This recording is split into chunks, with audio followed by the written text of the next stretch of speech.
সম্মানিত দর্শক মণ্ডলী, আমাদের আল ইতেশাম টিভিতে জিজ্ঞাসা করা হয়েছে, সিয়াম অবস্থায় দাঁত উঠানো, রক্ত পরীক্ষা করা বা অন্য কোনো কারণে শরীর থেকে রক্ত বের হলে সিয়াম নষ্ট হবে কি? সিয়াম অবস্থায় দিনে দাঁত উঠানোর চেয়ে রাতে উঠানো ভালো হবে।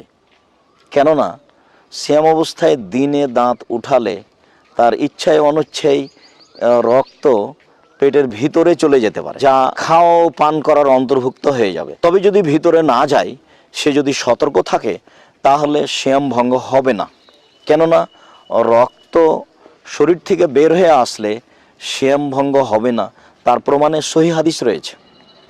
ইবনে আব্বাস রাদিয়াল্লাহু তাআলা আনহু বলেন, ইহতাজামান নবী সাল্লাল্লাহু আলাইহি সাল্লাম ওয়া সায়েম, রাসূল সাল্লাল্লাহু আলাইহি সাল্লাম সিঙ্গা লাগিয়েছেন সিয়াম অবস্থায়।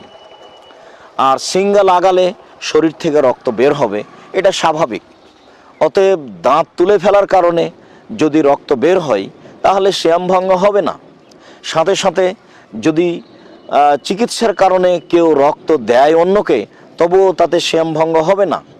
কোনো কারণে যদি শরীর হাত কেটে গিয়ে ফেটে গিয়ে রক্ত বের হয়, তবুও সিয়াম ভঙ্গ হবে না। এক কথায় শরীর থেকে রক্ত বের হওয়ার কারণে সিয়াম ভঙ্গ হবে না, এটাই ঠিক। আল্লাহু আ'লাম ওয়া সাল্লাল্লাহু আলান নবী ওয়াসাল্লাম। সর্ববিষয়ে আল্লাহই সর্বাধিক অবগত। নবী করিম সাল্লাল্লাহু আলাইহি সাল্লামের প্রতি